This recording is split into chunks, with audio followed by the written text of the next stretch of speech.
എല്ലാവർക്കും നമസ്കാരം. ഇന്നത്തേത് ഇലയടയുടെ റെസിപ്പിയാണ്. സാധാരണ അരിപ്പൊടിയോ അല്ലെങ്കിൽ അരി അരച്ചതോ ചേർത്താണ് ഉണ്ടാക്കാറ്. ഇന്ന് ഗോതമ്പ് പൊടി വെച്ച് ഉണ്ടാക്കി നോക്കാം. അതിനായി 1 കപ്പ് ഗോതമ്പ് പൊടിയാണ് എടുത്തിരിക്കുന്നത്. ഇത് ഈ ബൗളിലേക്ക് ഇടാം. ഇനി ഇതിലേക്കൊരു 2 നുള്ളു ഉപ്പിടാം. ആദ്യം നന്നായി ഒന്ന് മിക്സ് ചെയ്യാം. ഇതിലേക്ക് കുറേശ്ശെ വെള്ളമൊഴിച്ച് നല്ല തിക്കായി കുഴച്ചെടുക്കാം.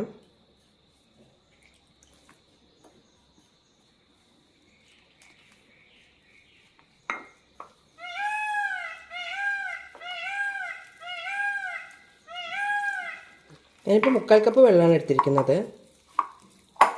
പൊടിക്കനുസരിച്ച് ചെറിയ ചെറിയ ചേഞ്ചസ് വരാം.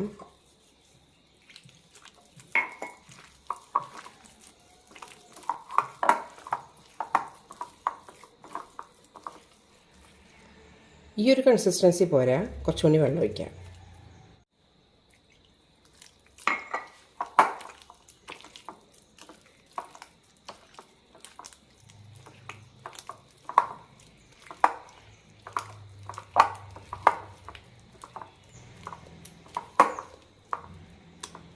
ഈ ഒരു കൺസിസ്റ്റൻസി കറക്റ്റായിട്ടുണ്ട്.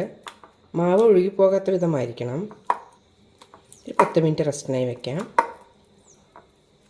ഇതിലേക്കുള്ള ഫില്ലിംഗ് റെഡിയാക്കാം.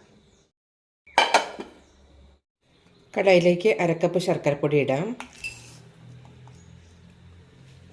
1/4 കപ്പ് വെള്ളം കൂടി ഒഴിക്കാം.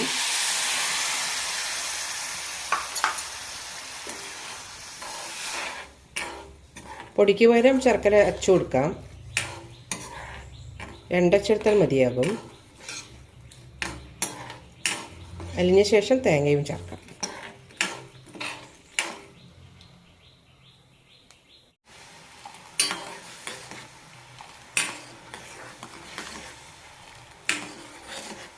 ശർക്കരപ്പൊടിയിൽ കല്ലൊന്നുമില്ല, അതുകൊണ്ട് ഇത് അരിച്ചെടുക്കേണ്ട ആവശ്യമില്ല.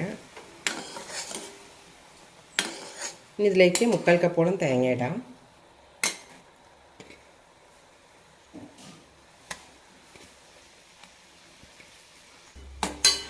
നന്നായി വറ്റിച്ചെടുക്കാം. ഇതിലത്തെ വെള്ളമെല്ലാം വറ്റി നല്ല തിക്കാവണം. ഇനി ഇതിലേക്ക് 1/2 ടീസ്പൂൺ നെയ്യിടാം. ഈ ഒരു കൂട്ടിലേക്ക് വേണമെങ്കിൽ നല്ല പഴുത്ത ചക്കയോ അല്ലെങ്കിൽ പാളയംകുളം പഴമെല്ലാം ഇടാം. കൂടെ തന്നെ 1/2 ടീസ്പൂൺ ഏലക്കപ്പൊടി, 1/2 ടീസ്പൂൺ ജീരകം പൊടിച്ചത് നിന്ന് മിക്സ് ചെയ്യാം.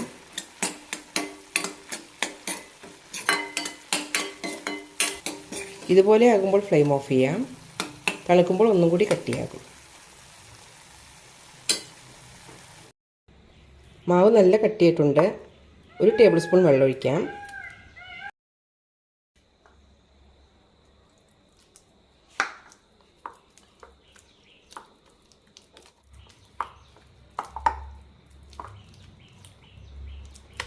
ഇത്രയും മതി. ഇനി ഇലയിലേക്ക് പരത്താം.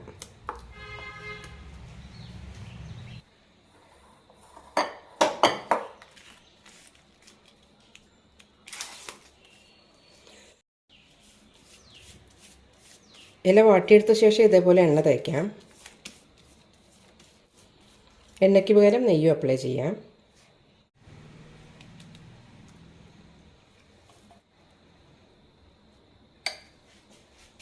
ഇനി കയ്യിലൊന്ന് വെള്ളം നനച്ച ശേഷം പരത്തിയെടുക്കാം. അത്യാവശ്യം തിന്നായി തന്നെ പരത്തിയെടുക്കണം.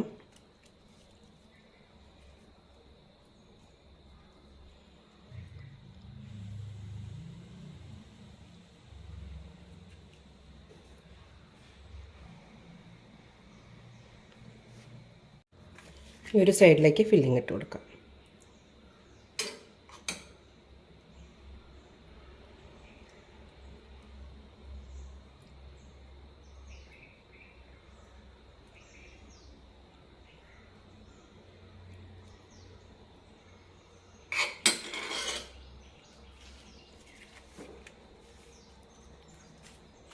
എല്ലാ സൈഡും ഒന്ന് അമർത്തി കൊടുക്കാം.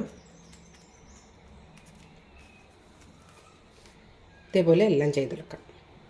ഈ അളവിൽ മാവ് എടുക്കുകയാണെങ്കിൽ ഏകദേശം 5 അട ഉണ്ടാക്കിയെടുക്കാം.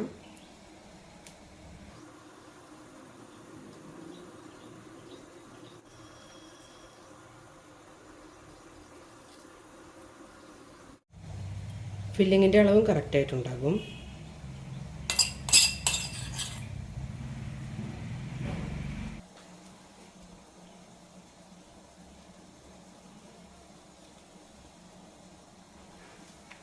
നന്നായി മടക്കിയ ശേഷം 15 മിനിറ്റോളം വേവിച്ചെടുക്കാം. അട റെഡി ആയിട്ടുണ്ട്. ഇനി ഫ്ലെയിം ഓഫ് ചെയ്യാം. വളരെ ടേസ്റ്റിയായ ഗോതമ്പ് അട റെഡി ആയിട്ടുണ്ട്. അരി കൊണ്ടുണ്ടാക്കുന്ന അടയേക്കാൾ രുചിയാണ് ഗോതമ്പ് കൊണ്ടുണ്ടാക്കുന്ന ഈ അടയ്ക്ക്. 10-15 മിനിറ്റ് കൊണ്ട് തന്നെ നമുക്ക് തയ്യാറാക്കിയെടുക്കാം. എല്ലാവരും ഒന്ന് ട്രൈ ചെയ്ത് നോക്കൂ.